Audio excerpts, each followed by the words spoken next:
first fundamental of first aid usually taught is artificial respiration, a means of imitating the natural breathing process. When breathing stops, our source of oxygen is cut off. If the body's vital organs have not been damaged, especially the heart, there is an excellent chance for survival.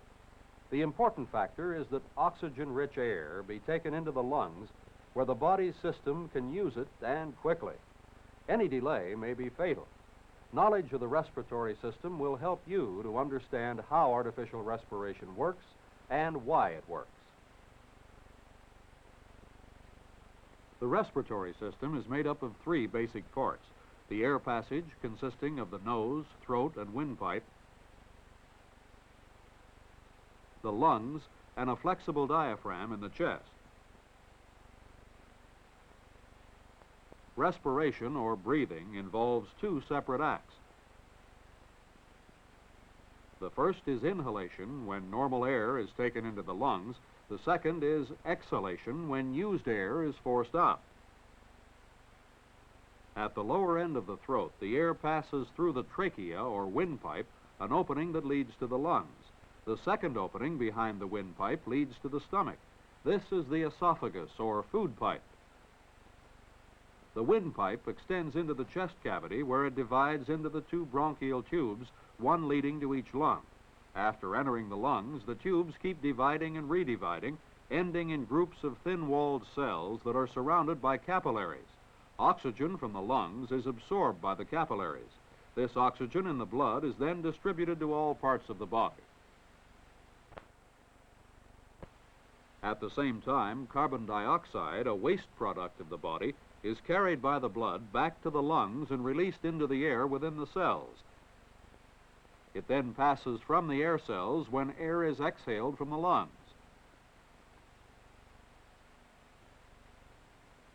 During inhalation, muscles in the chest expand the rib cage and the diaphragm flattens, thereby increasing the capacity of the chest. This creates a slight vacuum. Air then rushes into the lungs to fill this vacuum. Upon exhalation, the muscles relax, the chest shrinks, and the diaphragm bows, putting a pressure on the air-filled lungs that forces the air up and through the air passage. This breathing cycle takes place 12 to 15 times per minute in an adult at rest. Children breathe slightly faster. At the top of the windpipe is a flap called the epiglottis, which closes over the windpipe when a person swallows to prevent food or liquid from entering. When a person is unconscious, this flap may fail to act. For this reason, it is important that no solids or liquids be given, since they may enter the windpipe and cause strangulation. If the victim is lying on his back, his tongue may fall back on the epiglottis and close the windpipe. This can also prevent air from reaching the lungs. Therefore, always see that the tongue is pulled forward and the chin extended when a person is unconscious or when breathing is difficult. Breathing may be stopped as a result of a variety of serious injuries, such as electric shock, drowning, suffocation, and gas poisoning.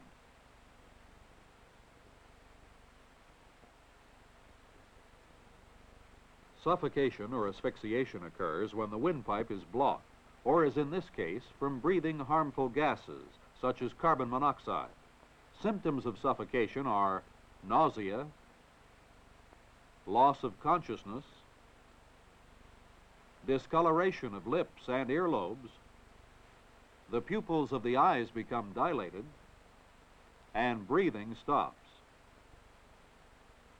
The victim is removed from the dangerous or gaseous area if necessary, and any obstructions removed from his air passage. Artificial respiration must be quickly started. This is the Holger-Nielsen back pressure arm lift, one of the 4 methods of artificial respiration recommended.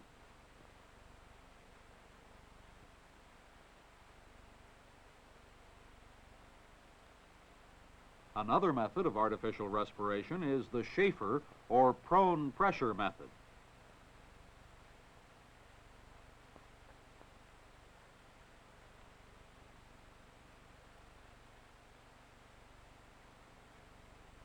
The Sylvester method of artificial respiration may be used when injuries or wounds may preclude the use of other methods. Mouth-to-mouth resuscitation is considered the most efficient and practical method of artificial respiration because it provides more air to the lungs directly and immediately than any other technique. When a person has stopped breathing, don't waste time. Begin resuscitation immediately. Medical help should also be summoned. First, make sure the victim's tongue or any foreign object is not blocking the airflow to the lungs. Sweep your fingers through the mouth to clear away any obstructions. Lift up the head and tilt it backwards to its most extreme position. Pull the lower jaw forward.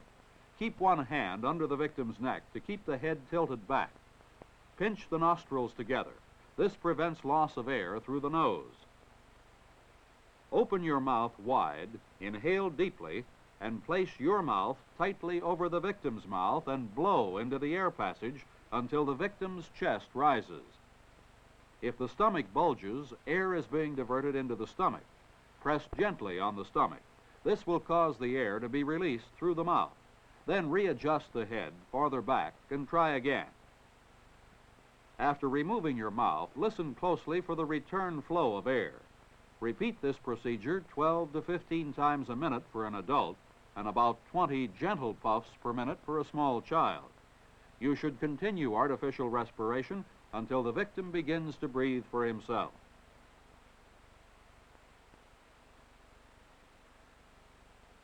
When a victim is revived, he should be kept as quiet as possible until he is breathing regularly. He should be kept covered and treated for shock until suitable transportation is available if he must be moved. When the patient is fully conscious, a stimulant may be given. 1 teaspoon of aromatic spirits of ammonia in a glass half full of water, or an ammonia ampule may be passed under the patient's nose.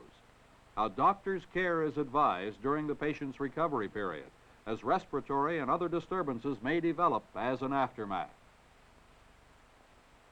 In some cases where the victim's jaws are clenched too tightly and the mouth cannot be opened easily, mouth-to-nose resuscitation may be performed. It is similar to the mouth-to-mouth method, except the victim's lips are sealed with the rescuer's index finger of the hand on the chin, and the rescuer blows into the victim's nose. Those who do not wish to come in contact with the victim's mouth may hold a handkerchief over it. This does not greatly affect the exchange of air.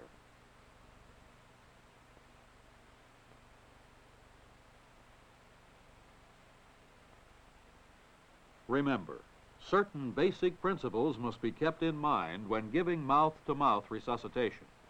Clear the air passage. Position the victim for artificial respiration. And begin at once. In emergencies, everyone should be prepared to breathe for someone else, whether it be their own child, a neighbor, or a fellow worker.